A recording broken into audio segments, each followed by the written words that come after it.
Matthias, you're on mute.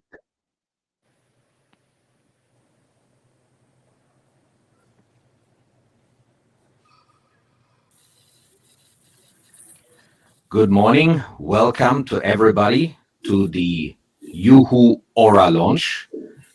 We have a great audience today. We have excellent speakers.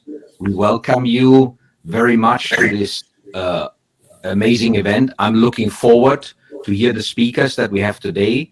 Our first part of the program, we will have a quick introduction by Dustin Ong Hang Seng, the co-founder and CEO of uHoo. And I think we have a bit of background noise now. Maybe if Ivan can mute himself. And yes, I would like to hand over for a quick introduction to Dustin, the CEO and co-founder of uHoo. Good morning, Dustin. All right. Thank you, Matthias. Good morning, everybody, to those who are in Asia, and good evening to those who are in the United States and Canada. Welcome, everybody. I'd like to thank everybody for joining this event. I'd also like to thank our speakers who came on board for this and our guests. So we started uHoo with the mission of improving lives, health and well-being globally. We wanted to make sure that everybody has a healthier lifestyle, both in the home and in the workplace. So this idea of uHoo started when my co-founder, Brian, and I met during our MBA program. When we were in school, inside the dormitories, we often had our allergy attacks. So I have allergic rhinitis. My co-founder, Brian, has asthma. And we felt that whenever we were inside the dormitories or inside a school building, we would have more allergies compared to when we were outdoors. And this is when the whole idea of you can only manage what you measure dawned on us. And that's when we started to think about what we can do to improve the indoor space, not only for ourselves, but also for everybody else.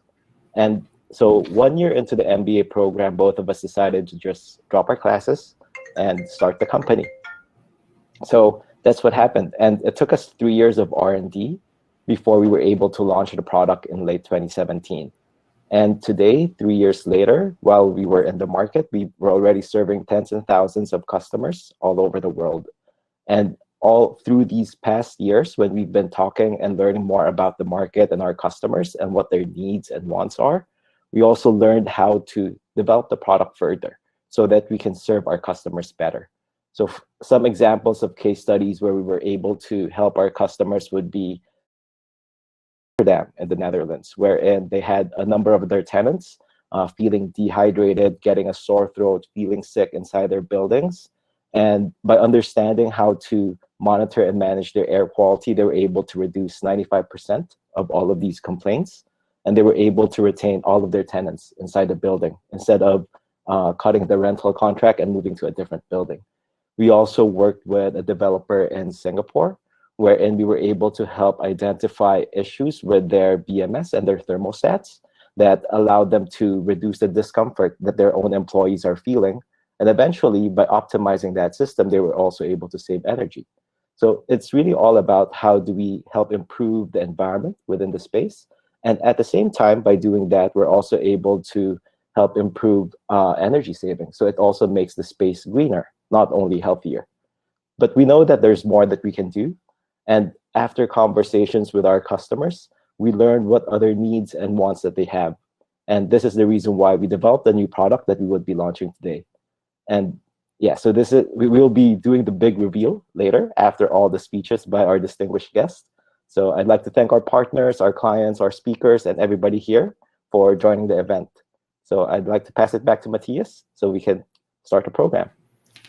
Great. Thank you so much, Dustin. A happy occasion today, a launch. We will hear more about that later on, the new innovative aspects of the new product.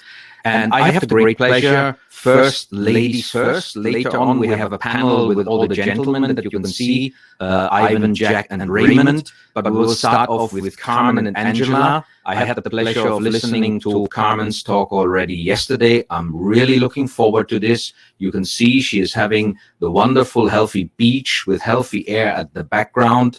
And this is as well the amazing aspect of uHoo. It came from personal suffering, personal experience. There is a problem. We have an amazing solution now to help us with healthier and more productive spaces. I would like to introduce Carmen. She is the CEO and founder of Menarco Development Corporation. She spearheaded the development of the multi-awarded and multi-certified Menarco Tower in 2017, a corporate office landmark that is considered the healthiest and safest building and one of the greenest in Southeast Asia.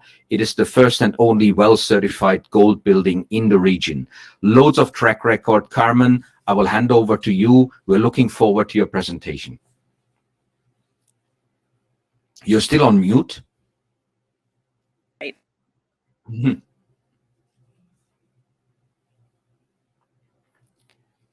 Yeah, you repress the button again, I think, after. You're still on mute.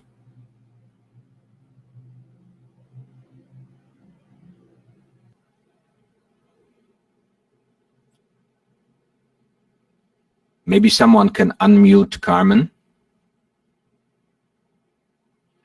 Or maybe if you see the microphone button in front of you on the screen, you can try and press it.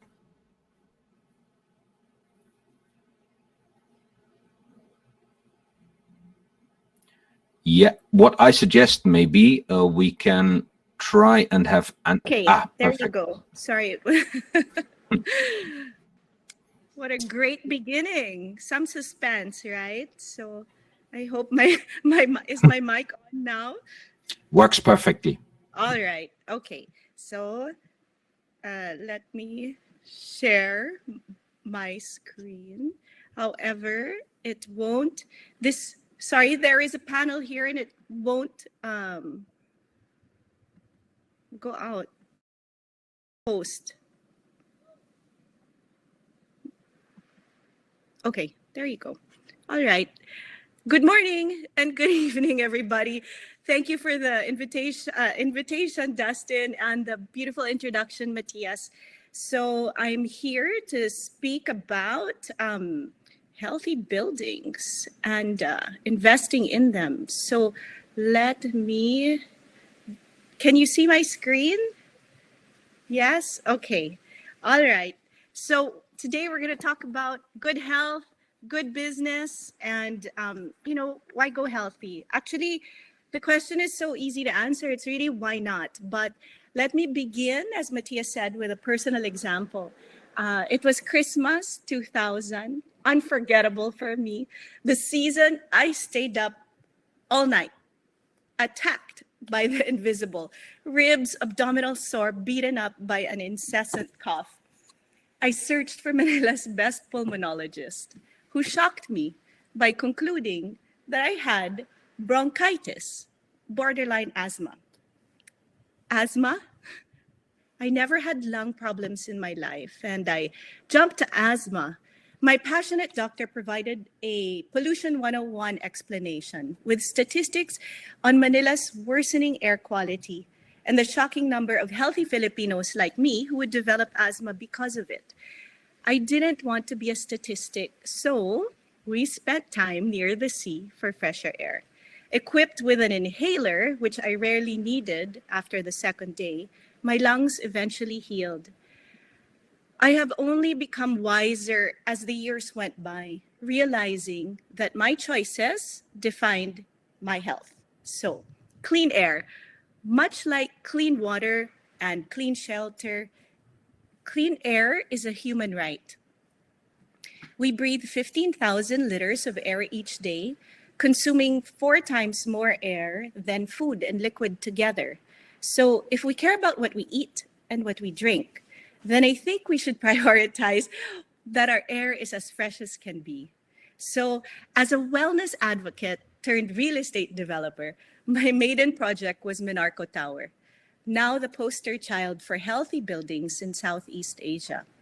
Multi-awarded, internationally recognized, officially the healthiest building in the region. Menarco is the first and only double gold certified in both WELL and LEED, plus Menarco carries the much coveted WELL Health Safety Rating. attesting to our building's resiliency, our commendable operations against emergencies and disasters, including the battle against COVID. I'm often asked what makes a building healthy. So, according to a recently published book by Joseph Allen from the Harvard School of Public Health, these are the 9 foundations of a healthy building. You can see them on your screen.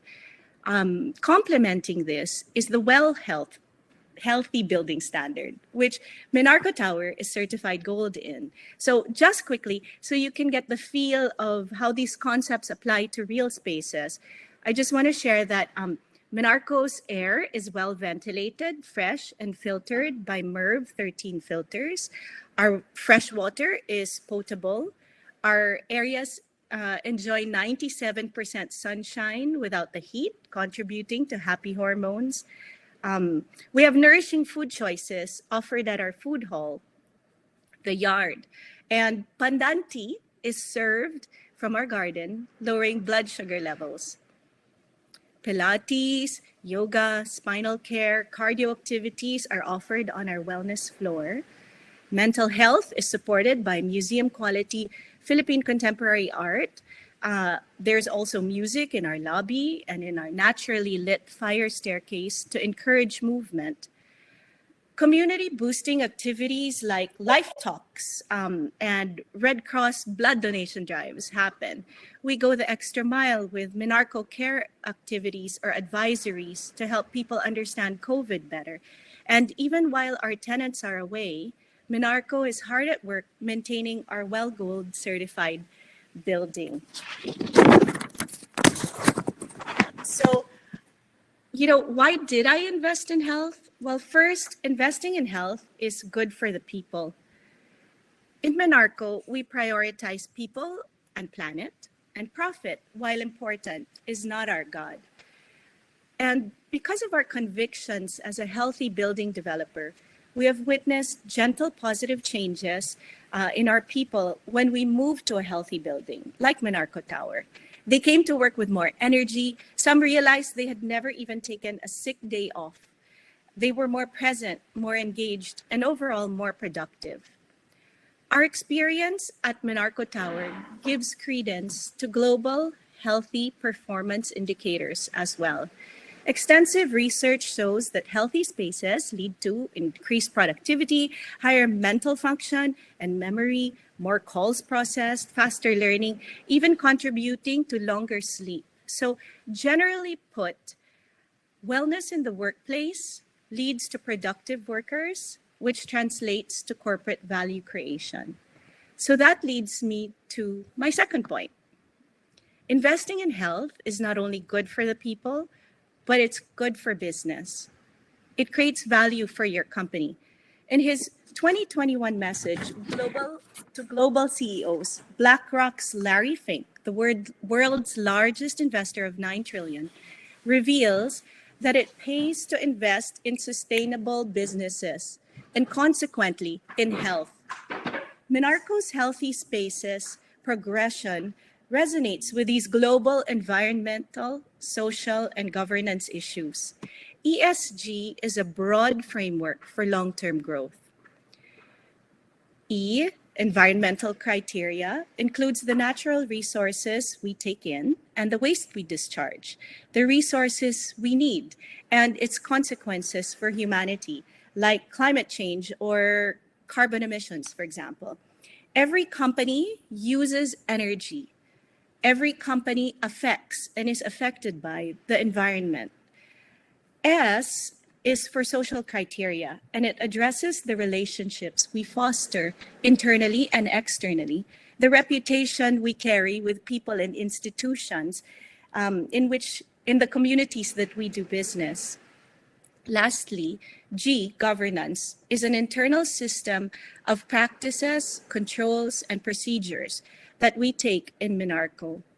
Menarco delicately balances these elements so that we can continue to do well and do good.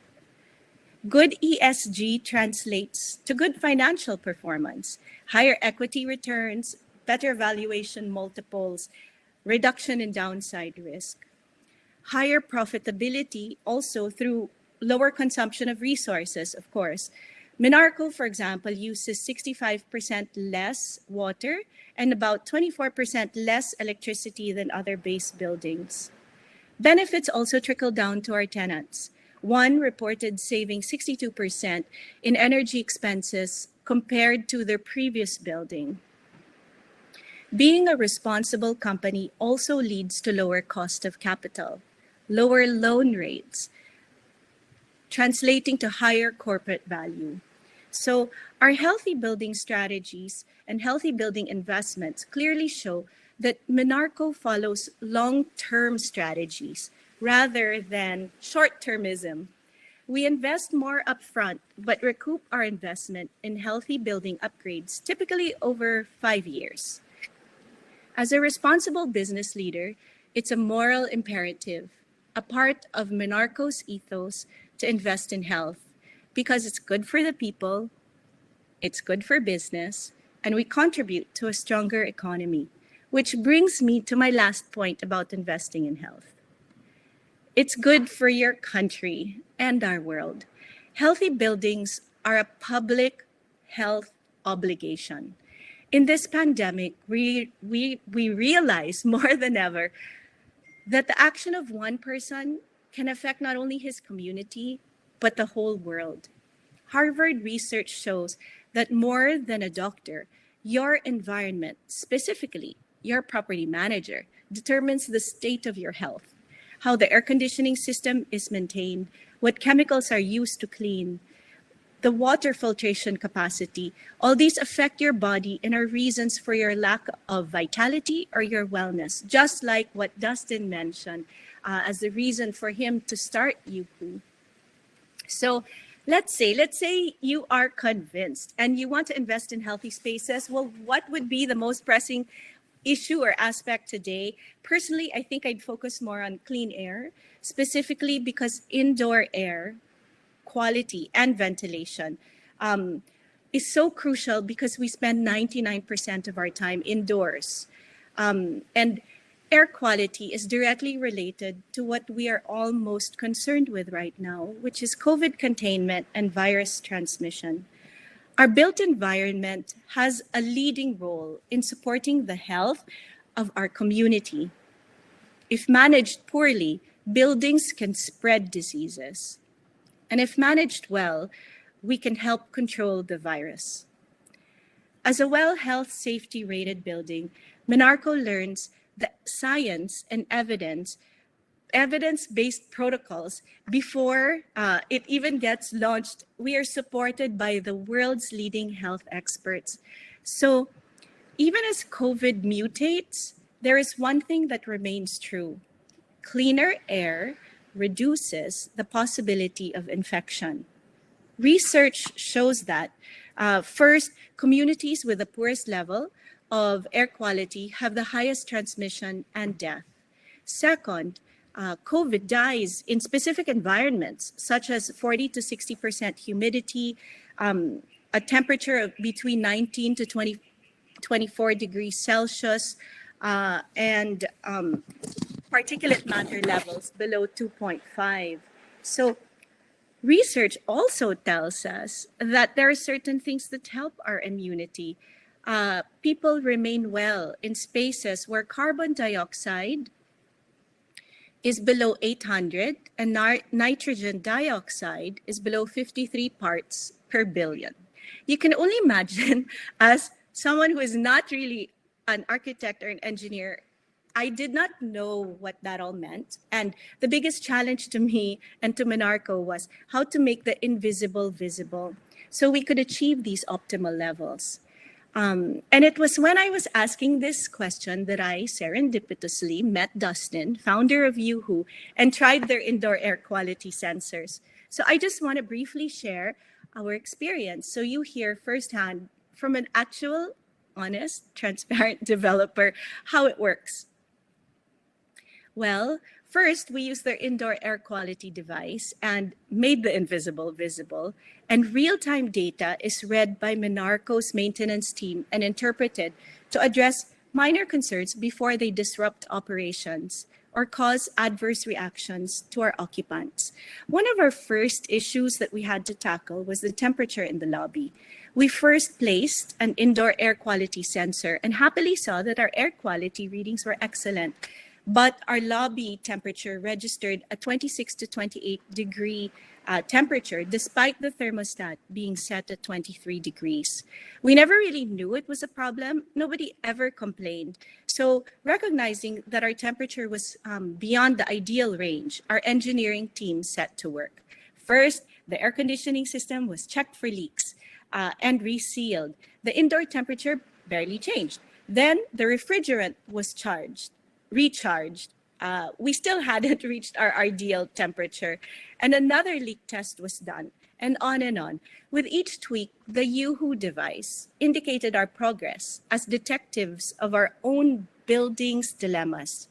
Eventually, the team deduced that the imbalance in the refrigerant pressure contributed to the high temperature and successfully addressed it. So today, Menarco's lobby is within optimal range. So next, in one of the offices, a high carbon dioxide level had registered. We learned that the workers did not turn on the fresh air fan because it was noisy. So we didn't even know it wasn't on. Acoustic comfort was prioritized by them without realizing the effect of carbon dioxide on the body. Menarco's engineering team checked the hangar support and as a possible source of noise, they calibrated it and voila. Since then, the staff has kept the fresh air fans on and carbon dioxide has been at an optimal level for us. Lastly, the third issue happened in our command center. We couldn't understand that why, despite our excellent readings, the carbon dioxide levels would spike at certain times of the day. Data is data, and it only becomes useful information when interpreted. As our team investigated further, they realized that the increase occurred during shift turnovers of our housekeeping and our security staff. The room would become overcrowded, resulting in higher CO2 emissions. So as a thoughtful response, Menarco's shift turnovers have been moved to a naturally ventilated space where safer physical distancing is observed. And our CO2 level ultimately remains below 800. A new feature I'm so happy to see is the virus index feature, and this informs us of the space's susceptibility to COVID. Just from our experience at Menarco, our reading is normally green and optimal, as you see here. We've had a few individual cases of COVID, but because of the protection provided by our healthy building and being a low-density corporate premium tower, the case has always remained singular at 1, with no community transmission. So in summary, the indoor air quality sensors has been a helpful tool in 2 basic ways. First, allowing Menarco to see the invisible, supporting our operations team to manage the building better using a data-driven management system instead of gut feel.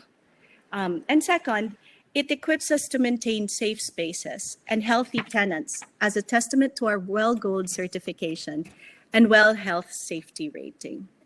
So in conclusion, at Menarco, we do what we can with what we have in our third world country, the Philippines. We stand by our principles, which guide our daily decisions. You can trust that we will do right by you, and we hope that you will also do the same in your sphere of influence. I never thought that I would say this, but I actually thank God for that Christmas cough that wouldn't go away. It's true. What doesn't kill you makes you stronger. And that cough at a very young age helped me realize that health is truly wealth and that we have the power to keep well depending on the choices we make. So as for me and Menarco, we choose to be part of the solution and not the problem. Menarco, at Menarco, we choose daily not to let a crisis, this crisis, go to waste. And I hope that you join us in the Global Healthy Building Initiative as we take care of each other with thoughtful decisions, putting we before me. And at Menarco, you can rest assured we walk the talk and place you above all. Maraming salamat po. Thank you. Wow, amazing. What a powerful personal sharing experience and corporate case study experience with amazing benefits, financial benefits, personal benefits. I want to one day work in your office, Carmen. Please invite me. Without further ado, yes, excellent. I'm looking forward to that. Now, I want to introduce Angela, our second speaker. Angela is all the way from Singapore, but currently based in the US, I think. Thanks for getting up at or staying up late, right? Angela is a principal and regional managing director for Asia Pacific at HKS, a founding director of HKS Singapore.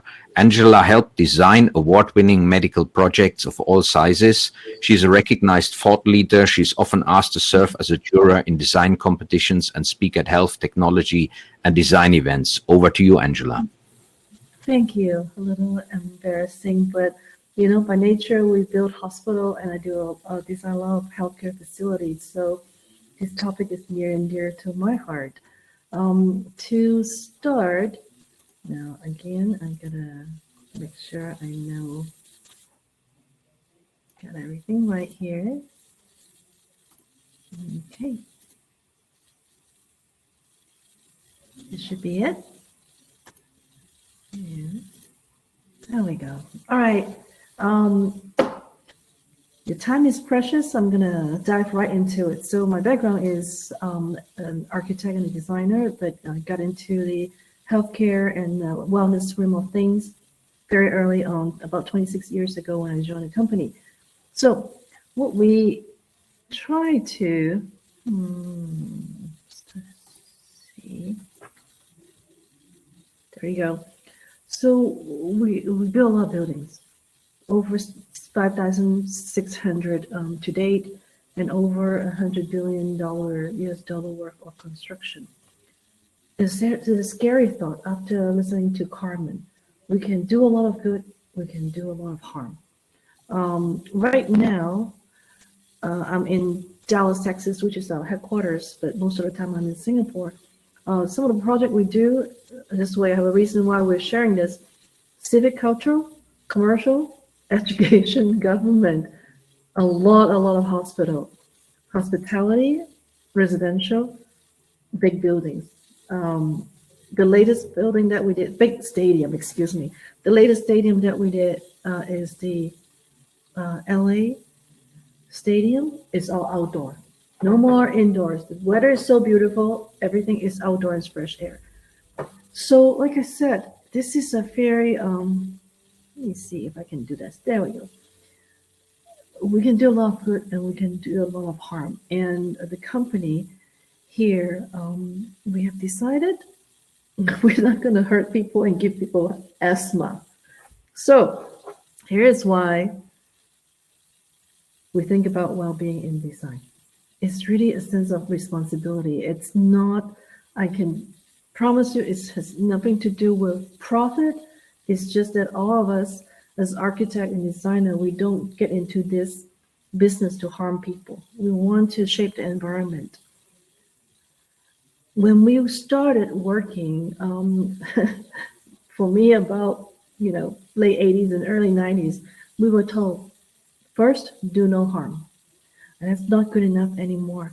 Right now, we're at a place where we want to have a positive environmental impact, responsible design, and a regenerative design. Carmen covered a lot of it. I was smiling because we practically have the same presentation. Now, this is based on US data, might be a little bit different, a little bit off, but 90% of our time we spend indoors. And Carmen has the same, it's giving me goosebumps. You have the same quote from Winston Churchill.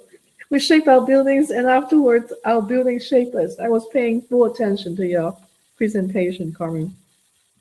But let's look at it in real terms. What does it mean, 90%? I'm 52 years old. I've spent 45 years indoors. That's a lot. Okay.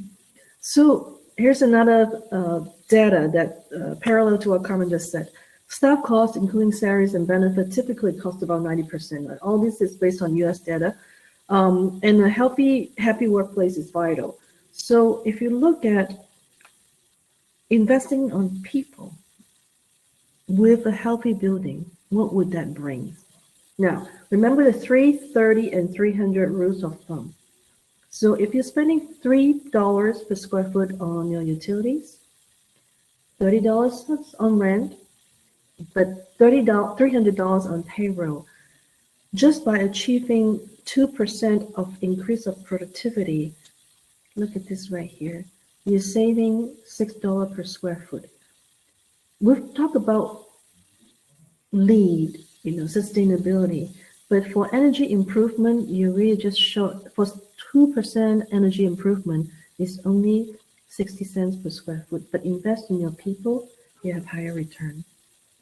Some other data, better the air quality, increase productivity, keep everybody dehydrated, depression is lowered. Again, it's Carmen's presentation in a different form, so I'm not gonna repeat everything. But something that is pretty compelling right now is, even with COVID, it doesn't stop the trend, it actually helps accelerate the trend. Currently, for WELD certification, there are about 5,000 projects, over 782 million square feet applying for WELD certification across 66 countries. And within Asia, we're seeing a lot happening in Vietnam, Singapore, and Japan.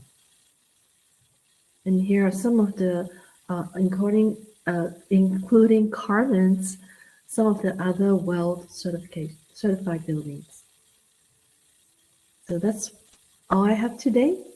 Basically echoing the previous presentation, and also want to stress that we want to design better building, but we need tools like what you're seeing here today in a few more minutes, in a few moments, that will help us do a better job. Thank you very much. Thank you so much, Angela. Again, a beautiful presentation with real data about the amazing returns that we get from doing it right. Excellent. Thank you so much. We will now move straight away to the panel discussion, and we can address questions from the audience later. We have an amazing lineup of panelists. In the interest of time, I will not do any long introductions. We have a lot of similarities today. Angela, I'm just a couple of months older than you. And Ivan, we are both Botak, Calbo, and I'm looking forward to all of your contributions. We have the men lined up for the panel now. We have Jack Noman, the VP for APAC of the International WELD Building Institute. We have Ivan Sunito, the Group CEO and Chairman of Crown Group, originally from Indonesia, now residing in Australia. And then for our Filipinos, a well-known figure in the local scene, Raymond Rufino, the CEO of NEO offices in the Philippines. We welcome all of you, and we are looking forward to your opinions on the subject of wellness in buildings. And I would want to ask that question: will healthy buildings be the norm for the built environment of the future? Maybe we'll start off with Jack giving us your view on the subject. Then we will hand over to Ivan and Raymond, all of you coming up with your 2 to 3 minutes elevator pitch. What will be the future of this topic in our industry? Excellent. Can you hear me, Matthias? Yes, perfect. Thanks, Jack. Excellent. Excellent. Well, thank you so much for having me, and thank you for the organizers for having me. A warm welcome from. So I'm getting a little bit of background noise. Oh, that's better. A warm welcome from a very cold Melbourne, Australia. Yeah, as I mentioned, thank you for having me. I do think that healthy buildings are the way of the future. They need to be the way of the future. Unfortunately, it has taken a global pandemic for many of us to realize that fact, but we cannot let as we've heard, we cannot let a good crisis go to waste, and we need to ensure that health and well-being is fundamental to the design, the operations, and the maintenance of our buildings. So, as Matthias mentioned, I work for the International Well Building Institute. I've been speaking about healthy buildings for the last 12 to 15 years, but what we've seen is a significant shift. We've seen a shift, and I think Angela mentioned this, that we've traditionally focused on doing less bad, and that's no longer good enough. We need to focus on ways that we can do more good, and ways in which we can help people thrive. And we do this fundamentally through the Well Building Standard, which I think all of you have had an amazing introduction to, thanks to Carmen already. But one thing that I wanted to emphasize is that what we're starting to see is more of a comprehensive view around health and well-being. So you can no longer have a healthy building that just focuses on air quality or just focuses on water quality. When we think about health and well-being, we need to think about health and well-being in a comprehensive view. So we're thinking about the physical, the social, and the mental aspects of health and well-being. So we're thinking about materials, but we're also thinking about mental health. We're thinking about water, and we're thinking about air quality as well. So we really need to think about health and well-being in a holistic lens. And I think that this has been a significant shift over the last 12 to 18 months around what people think about when they think about a healthy building. And it's really important that we continue to have pioneers like Menarco Tower and the work that Carmen and others are doing around Southeast Asia to basically show what that looks like. The other thing that I wanted to mention in relation to the healthy buildings movement is that it will be for nothing if we don't have a focus on equity. We can't continue to have healthy buildings just for the few and not for the many. We can't have the Well Building Standard being seen as something that is healthy for the wealthy. It needs to be equitable in nature. So once again, this is why it's so important to have pioneers like Carmen and other and Raymond as well, who's recently had some amazing achievements with the Well Health Safety Rating, being able to demonstrate that this is possible in countries like the Philippines, that this is possible throughout Southeast Asia. If we are only being able to demonstrate that this is something that can be done in Melbourne, Australia, or in New York City, we've failed. Because what we need to do is we need to show that health is equitable as well, and that it is your human right.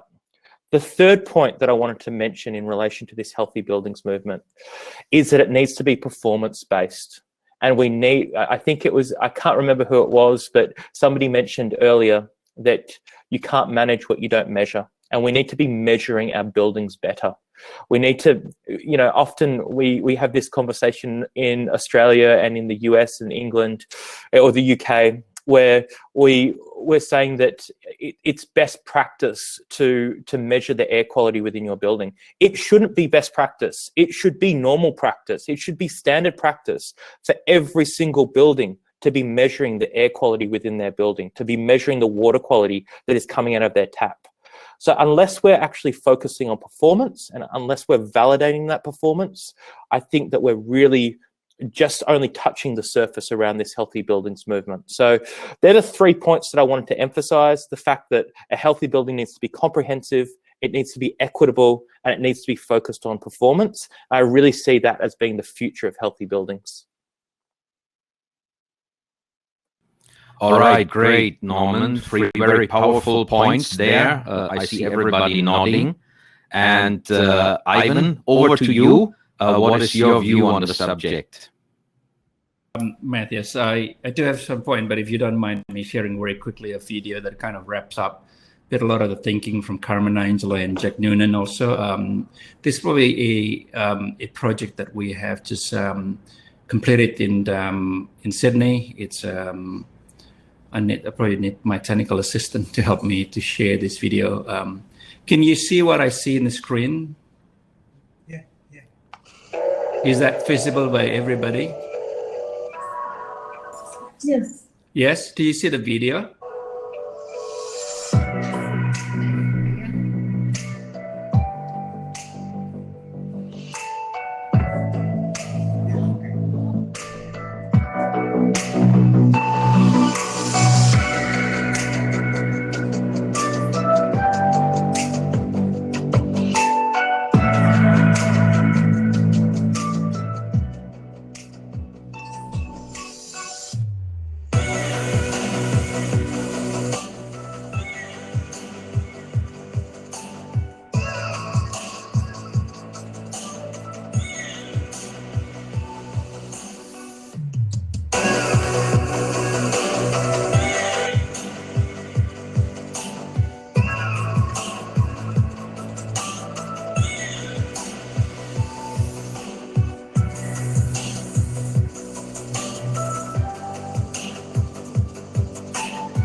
Good. Okay. I think the COVID-19 and during this COVID-19 matters that we have, a lot more people are realizing that a building have to not just to focus on creating a sustainable building, but we have to start thinking about a sustainable living. It's things that we do, and we need to do it even better. In Sydney, in Australia, we do have what we call a basic guideline in some of making the building more passively responsible rather than actively promoting the building. For instance, we will have 70% of our building must have a minimum of 2 hours sunlight, and about 70% of our building or our apartment within a complex must have a crossover ventilation. So it kind of governs a certain style. Now, this also, to some extent, is actually similar to what we do in Asia, because the weather that we have in Asia naturally is quite hot, right? We don't rely so much on air conditioning in the past because it's quite expensive. But so naturally, a lot of building in Singapore, Malaysia, part of the Asia world have to naturally flow with crossover.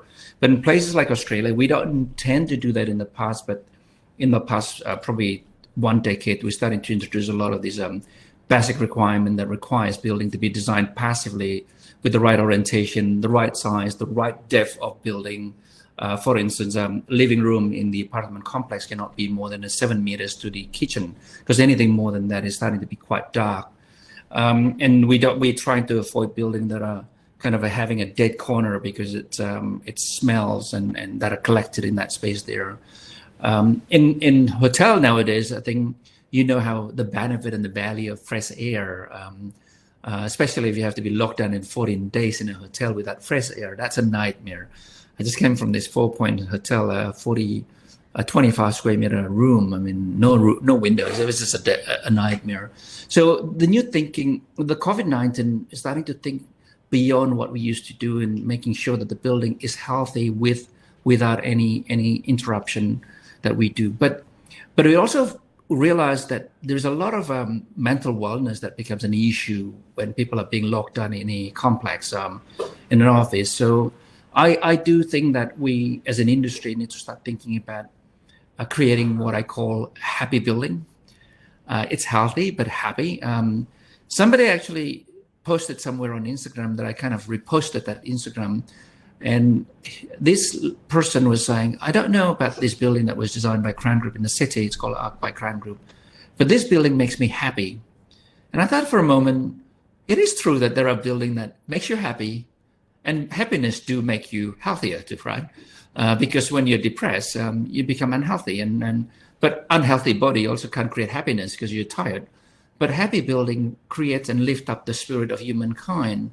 And then I post that and repost that, and somebody kind of add to that comment to say, we need to start engaging on the discussion about the dollar value, the economic value of happy building. Because what's the price tag? Is that $100,000? Is that a $300,000? Because if you can go home or you can go to an office excited and happy all the time, and you feel like you're home and you feel like you've come to a place, an oasis where you don't need to go anywhere else, productivity begin to increase and people want to interact a lot more. And we all know the value of when you go to a meeting when it's depressed, right? Everybody get upset. When everybody's happy, everybody just interact quite rapidly there. So we're starting to think about, I mean, in Crown Group, for instance, I am an architect by background. I mean, I graduated from New South Wales Uni, and I appreciated beautiful architecture. And great architecture that I found does not just take you to a happy happiness, but also to a spiritual enlightenment to some extent. That great architecture always take you to a journey where you experience the building. Everywhere you turn, you kind of come to this surprise, and then it takes you to I call them a sense of elevation within the building. And in our development, for instance, we take people up to the rooftop, and we have this more egalitarian approach where everybody has view to our building. So it doesn't belong to only just the penthouse or special button for the penthouse floor. Everybody, whether they buy a 1-bedroom studio, 2-bedroom or 3-bedroom or super penthouse, have the view, because there's something about height in the building that elevates and lifts up people spirit. And that's probably the reason why we don't say that we go down to the valley to pray, but people say that, let me go up to the mountain to pray. There's something about height that lift up the spirit of human beings. So I thought maybe a short discussion of this for me is that healthy building needs to, going beyond that, it needs to respond the physical healthiness, but the mental well-being of people, but also about the spiritual enlightenment of people, where people become super creative. And I think, when people are in the space where they feel like enlightened, that's when creativity kicks in. And I think there's a bit of a study on that, right, about how our brain wave, when we are panicking, we're not creative. But when we are starting to travel, and my staff doesn't like me when I start going on holiday, because suddenly ideas just begin to flow. But the highest platform was when the brain is super slow, and that's when you kind of often ascend to a platform where you think completely outside the box, radical. So that are things that we can do moving forward in the future. But also I realized that in that waterfall building, that's kind of representing a new development that we have, where the corridor of the apartments are actually open to the air. So fresh air is important to the corridor of condo.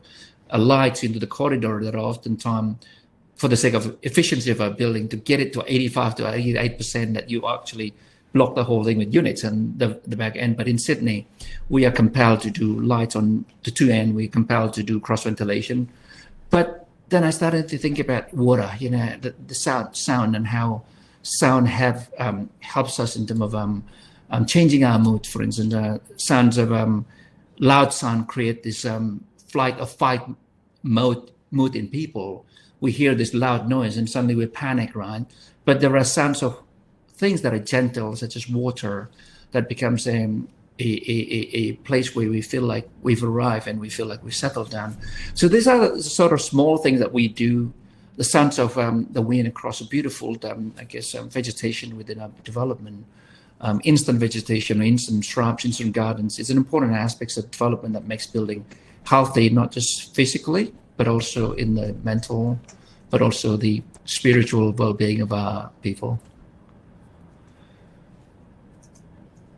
Over to you. Yeah, great.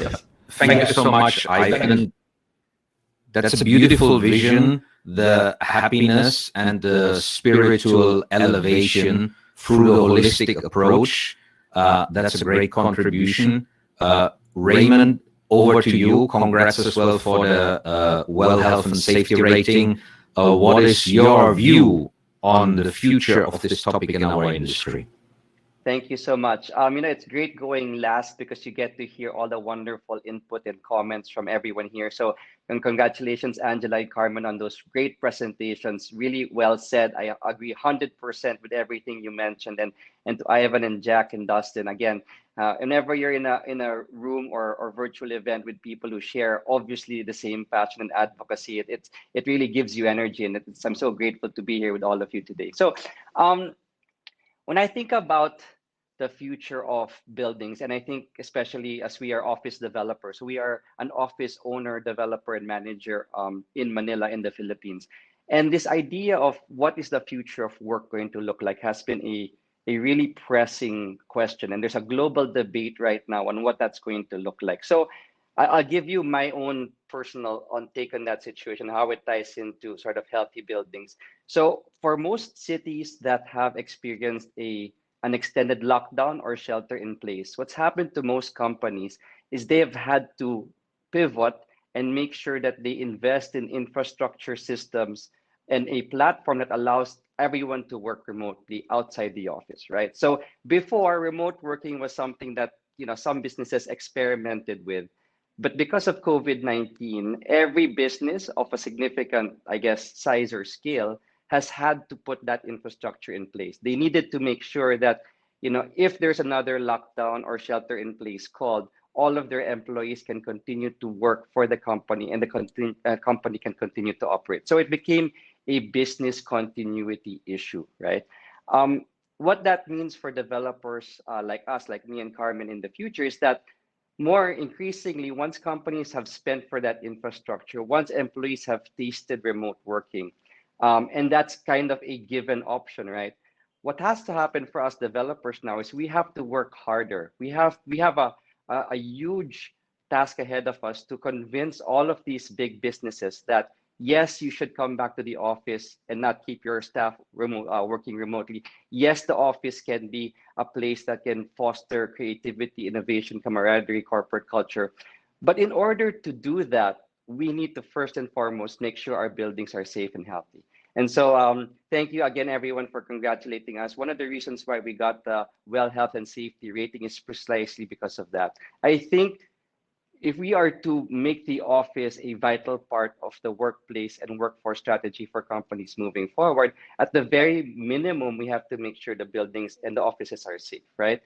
And if we can go beyond that and say, not only are your employees safe coming to work in these buildings, but if we can help them achieve better productivity, achieve better wellness, achieve better health. And I love what Ivan said about happiness. We are a big believer in that too. If we can eventually, at the end of it all, achieve the golden goal, I think, which is to create happy, healthy people coming to live, work, and play in our buildings. And I think that is the way that we make sure that our real estate remains relevant, remains important, and remains impactful for all of those people, right? If we fail, if we are not able to make our buildings safe and healthy for all of the employees, for all of the residents, for all of the shoppers, then what's going to happen is this theory of living in bubbles and isolation and doing things on your own and virtually will continue to grow. People will say, I can do everything that I can do from the comfort of my four walls. I will isolate myself and I will, I won't go shopping at the mall. I'll just buy online. I won't go to the office. I'll just communicate virtually through Zoom or attend conferences like this. I will not go visit my kids' school anymore and meet the other kids or parents because my kids will go to school at home. So I think it's very important that, like Jack said, it's not whether or not we want healthy buildings to be part of our future. I think it's incumbent on all of us to make sure that they are.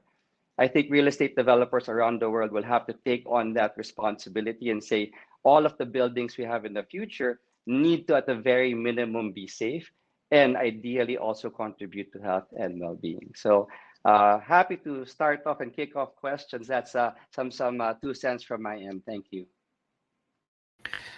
Great. Thank you so much, Raymond. Maybe it was seen as a luxury in the past, and now it's an essential component for our living and operating in buildings. We are kicking off the discussion now. You can feel free as well to answer, to submit your questions in the Q&A chat box. We will have about 10 minutes for the discussion. I would like to ask one or two more contributions from the panelists. How can we make this a mass movement? I mean, there is pressure now with COVID to do it. We have heard about the amazing return on investment from Carmen, from Angela, both in terms of energy savings, but even more productivity and employee-related benefits, the health, the wellness aspects. How can we make this happen on a scale that it reaches beyond the first movers that so far have actually done it? Jack, what do you think? It's an excellent question, Matthias, and it's something that we have been grappling with as an organization over the last couple of years. So for those of you who don't know, the International Well Building Institute, IWBI, was only formed about 5 years ago, but we've had very significant growth in a very short period of time. One of the reasons for that is that health is very personal to individuals, and people see health as being something that's very important to them. But what we've seen in the first 5 years is that this has really been led by developers. It's been led by organizations, to some degree by some limited governments as well. So as a result of a shifting focus, what we have recently done, which is very exciting for us as an organization, is we've launched a consumer awareness campaign. Some of you may have seen this consumer awareness campaign on your televisions. It's very much focused on the US, but we are having significant traction across Asia Pacific as well. And it features some key endorsements from the world's largest celebrities. I noticed that Raymond, when Raymond and Neo Group achieved the Well Health Safety Rating, they promoted this video. And now this video includes celebrities such as Lady Gaga, Jennifer Lopez, Robert De Niro talking about the Well Health Safety Rating. And I think a lot of people would say, well, what do these celebrities have to do with a healthy building? And I think it's a very valid question, but what it's about is it's about creating consumer awareness and brand recognition in the fact that our buildings have an impact on our health. Many of you have heard me say this before. I trained as a geneticist. I always thought that the genes that you have were the biggest determinant of your health. In reality, it's your physical and social environment that is the #1 determinant of our health. It's incumbent on all of us to make the average consumer aware of the link between their physical and social environment to their health and well-being. If we need key voices that people listen to, whether that be Lady Gaga or Robert De Niro or the 17th Surgeon General of the United States, Richard Carmona, to talk about healthy buildings, to make the broad consumer base understand that, that's what we're going to need to do. So I think that is one way that we can get uptake in this movement, to actually make people demand this, the consumers demand this. And another thing is we really need government leadership in this area. We've seen significant government leadership around sustainability and green buildings for a long period of time. Unfortunately, we haven't seen the same level of government leadership around ideas of social sustainability and healthy buildings. I think that we're just on the verge of starting to see that leadership from governments because, once again, we're in a post-pandemic world where this is going to be incredibly important. Just add, I think that's great, Jack. And Great. Congratulations on that wonderful video. That's Contribution. really good. Yeah, it's really good, Jack. Just to add, I think you mentioned two really important levers: the customers for the real estate and government regulation, right? And so, I don't want to take anything away from my fellow owners and developers, but in the real estate industry, majority of developers are very safe, very conservative. To be quite honest, most of them will move when their customer forces them to move. We've seen this in the green building growth, right? When tenants started to demand that buildings, their office buildings, would be rated or certified for green buildings. Otherwise, they won't let space or they won't take up space in that building. Office developers around the world were forced to go get their buildings certified as green buildings. I think when customers, whether it's people buying an apartment, people who are leasing space, if they demand for it, then like any good businessman, the developers will listen. The other lever, as you mentioned, is government. I think a lot of government regulation. Of course, there are those who feel that there's too much government regulation already in the real estate industry. But I think if we are trying to promote a greater good, like health and safety, I think that is very basic. I think that is something that governments should get involved in, and really help push more real estate owners and developers to adopt a lot of these initiatives. So I think you hit it right on the head, Jack, with those two important levers in trying to scale this up across.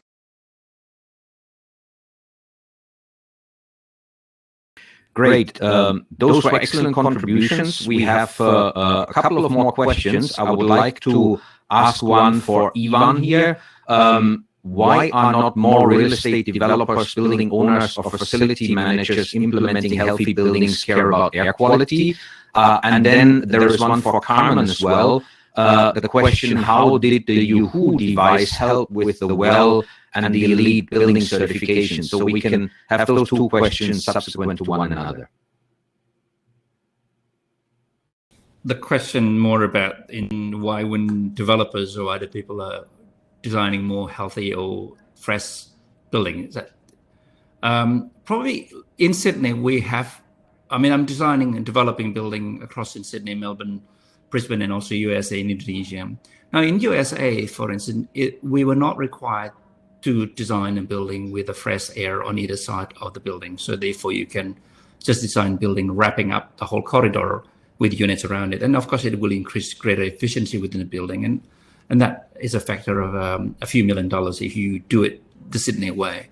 But in terms of design and quality, of course, that having fresh air on either side and lights on either side does contribute to a healthier building in the building itself. So I think to some extent there's not. I think the government's got to take the lead of that. When I responded on the design, the demand of our customers today, they realized that when they're locked down, it's not just one bedroom that they need. They need a one bedroom plus study. And it's no longer a normal study, but it needs to be a proper study because now husband, wife, children has got to study from home. And during a lot of this uncertainty, and God knows how long will this lockdown, it's just on and off. In Sydney, we've been fortunate that we haven't had COVID-19 in the last probably about 2 weeks. So everybody's busy driving everywhere, but things can happen. And therefore space outside our building or the place that they lived in is also important, the area. So a lot of developers in the past are more concerned about the economic factor because every square meter that you do not sell, it contributes to dollars of return that comes to your pocket, right? Because if you turn your one bedroom or two bedroom apartment into a community space and you lose that revenue. But I've learned that that in Europe, you're better off to be the best in the industry rather than to be one of the many. In fact, the Crown Group story in Sydney grew from that $5 million capital injection 24 years ago to now developing $5 billion just simply by positioning our development to be just the best. And we're not doing it in a crazy way of building Taj Mahal in the world that nobody can afford it, because at the end of the day, there's a price point to everything. But there's nothing to be like when you're at yourself, you create your own product where there is no competition in the market, and a lot of people are looking for that product, and there's no one is delivering that product there. So I'm thinking that I think the demand of the community will compel. For instance, in USA, in the new development that we're going to have, we want to start looking at a proper co-working space within the development. Because today luxury is not about wine room. Today luxury is about co-working space. Today's luxury is not about having how big is your pool. It's about having access to the pool. Today's luxury is not about owning. Oftentimes it's about sharing. And so we're saying that children today, with the benefit of COVID-19, well, not the benefit of COVID-19, but what it has actually accelerated our industry. To some extent, there's a lot of unfortunate thing, but there's a lot of good thing that comes out of COVID-19. Somebody joked that it wasn't CEO or CFO or CIT or Chief Technology Officer, CTO, that accelerated the technological breakthrough in office, it's the COVID-19, because instantly everybody learns how to do Zoom. Everybody in Indonesia, everybody that no matter what age they have now are so good at doing COVID-19. Zoom conference now. Now that opens up a lot of a possibility of studying from home across and then reaching out the whole global platform now. And that's where the new innovation that we're looking at is really creating more of this beyond piano room, beyond music room. It's a place where the students, children in the development can actually connect with teachers across the world through a properly designed room that are with proper digital technology and proper lighting, sound system, and the like. So that's, I think the market will dictate it, and then I think the government's got to, like I think Raymond and Jack was saying, we need to know that our design code are often about a decade old already. Our design was still 10 years old, and we need to start accelerating this thing, because then everybody will be on the same level playing field.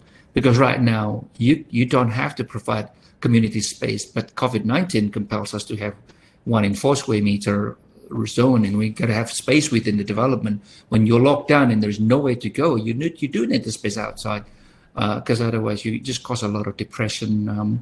And now with the new trend of working from home, and I think somebody mentioned moving from that temporary to transformation, it's no longer a temporary solution to COVID-19, but it's transformation of the whole way that we work. And the wonderful thing is that you never miss any meeting now with the Zoom conference.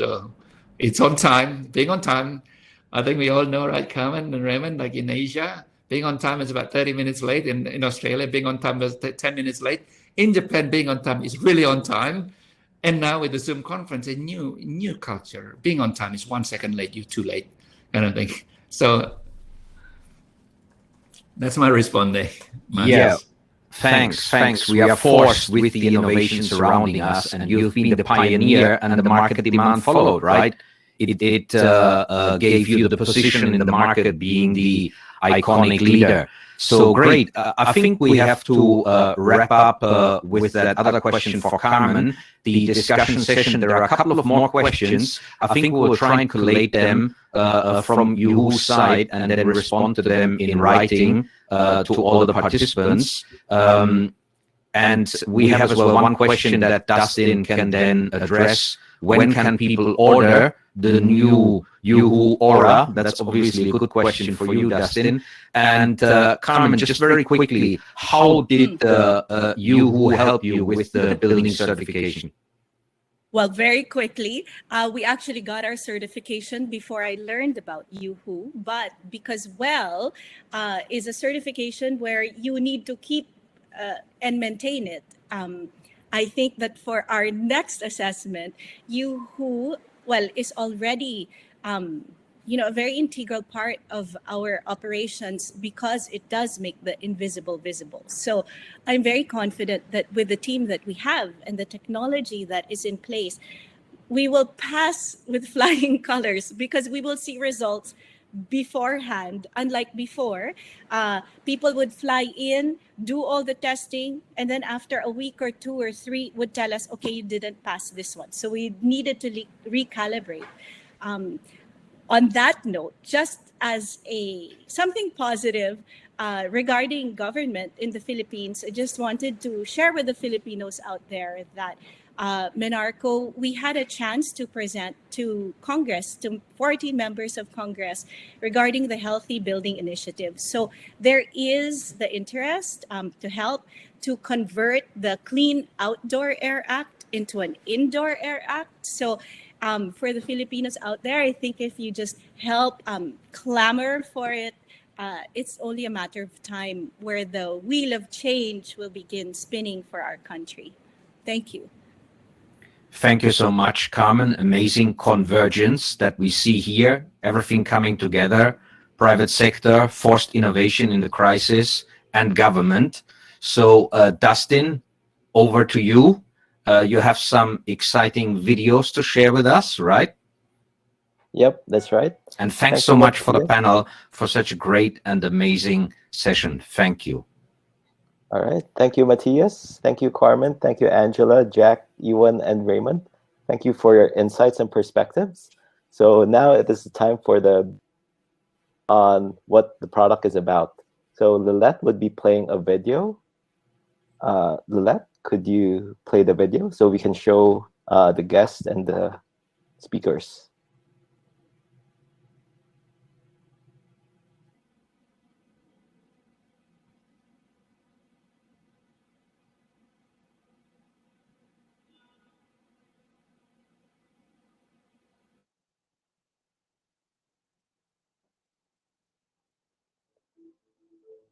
Poor indoor air impacts the health and safety of your employees. It also increases the risk of coronavirus spreading in the workplace.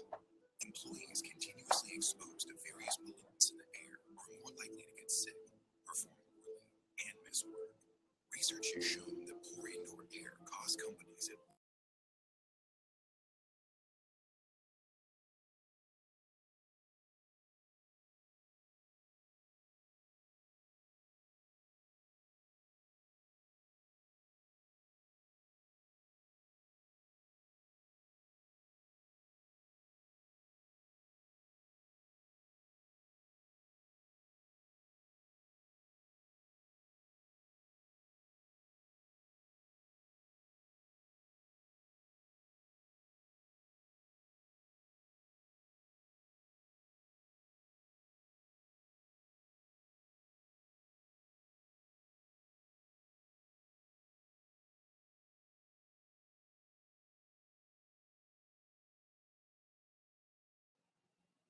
Thank you, Lilette. All right, so I'll be sharing my screen and giving you some quick insights on some aspects and some capabilities of the new product. All right. Yeah, so this is how uHoo Aura looks like. I have it here. So it's roughly the size 6 inches by 7 inches. And the main upgrades that we've made with this new product, initially for our existing customers who use the current product, it has 9 sensors. So what we've done is we've expanded the parameters that we measure. So these are the parameters that help you comply better with the well standard and also the reset standard, because we cover the parameters that these standards require. So we really want to help you achieve these certifications. And on top of that, we also have the uHoo Virus Index, which we've enhanced as well further, because we now measure PM1, which would be the smaller particles, compared to just PM2.5. And we also listen to our customers in terms of how they like to deploy the product. And a lot have requested a way to mount it on the wall. So we've designed it to be mountable on the wall, and it can also be deployed on the table if you still prefer to put it on the table. And from our conversations with our commercial customers, we also understood that they don't want to always rely on the Wi-Fi network, that they would like to explore different device. And that's what we've built into the product as well. So we provide Wi-Fi capability, but this time with enterprise security, which is what a lot of our enterprise customers would like to see. And if you don't like for us to connect to your Wi-Fi network, you can just subscribe for a SIM card, slot it into the device, and you can just connect to the network as well. And the third option would be a wired connection, because a lot of the buildings today would already have Ethernet cables running around the buildings. So this Ethernet cable can also be used to connect the device online and also to connect it directly with your BMS, because some BMSs don't really have wireless connectivity or are not able to draw data from the cloud. So these apply more to the traditional buildings who want to improve the health and well-being of their people. So we would provide a wired connectivity. And since we have an Ethernet connection, that same wire can also be used to power the device. So now you have options in terms of power, whether you can plug it into the wall using a USB, or you can also power it using PoE, or power over Ethernet. And if in case there are like power fluctuations inside the building or inside the office, there's also a backup battery. So it ensures that it continuously monitors your environmental quality. And not only did we enhance the hardware, we also will be releasing a new dashboard. And this came from the conversation that we've had with Carmen over the last few months, wherein how do we make sure that there is proper context around the data? So we've learned a lot from constant interactions with Carmen and a lot of our customers that we want to be able to put more context on the data, not just on the engineering side, but also on the business side. So this is where we came up with the air quality index, the discomfort index, the productivity index, the energy index, the health and safety index, and the sustainability index. This is about combining the different parameters of data that we have to give you an assessment on how you fare in terms of, let's say, how you're improving your air quality with respect to the productivity of your occupants. And how are you able to save more energy when you optimize, let's say, your ventilation with respect to people and occupants inside the building. So it's combining these different parameters to create more context around your data. And the value that we really provide to all of our customers is still goes back to the health and productivity of people, helping you achieve sustainability certifications such as the WELL standard or the RESET or the LEED standard, and also help you to get more ROI on your properties in terms of being able to create more value and differentiation to your tenants. And of course, the last aspect would be on energy savings. It's optimizing the building to make it greener. And so right now, what we saw was how the product looks like on an office level. But what if we view it from a building-wide level? How does it apply to an entire property? So Lillette will show you another video on how uHoo Aura would apply to an entire building.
So the idea for uHoo Aura is not just to enhance the health and well-being on an office level, but we want to make sure that when we deploy this, it benefits everybody on the building level. So it's everybody. It also helps you automate the entire building, make it smarter, greener, and healthier. So yeah, and then when it comes to the question on when people can order, we already accept pre-orders today, and we shipment starts in April. So over to you, Matthias. Amazing. Wow. Beautiful innovations. I'm so much looking forward to it. Wealth is health. I bought my first uHoo when my baby daughter was born. And this is continuing the journey with even more features, with a productivity index. I think that will be so amazing for companies, for buildings who use it. I think what we have learned today is the case studies are there. The return is there. Actually, you are losing out if you don't do it. That is the big message that I've picked up today. There is no more excuse. We have to build health and wellness into the core of all of our buildings, whether it's commercial, whether it's residential, to bring as well Jack's equity dimension here into the discussion, even with the spiritual enlightenment coming from getting it right. That's what we need for the sake of our mental health, for the sake of our productivity, for the sake of future generations. I learned a lot today. I'm inspired. Now it's time for networking. Thanks, Angela, Carmen, Ivan, Jack, Raymond, and Dustin for amazing contributions. I loved it. I learned so much. And let's connect. This is the idea behind this app. We can actually meet the people on our table. Maybe you can even meet myself. Try and find me. Looking forward to network. The space will still be open until 12. Thanks so much, everyone. This was a great launch of the new uHoo Aura. Thank you. Thank you, everyone. Yeah.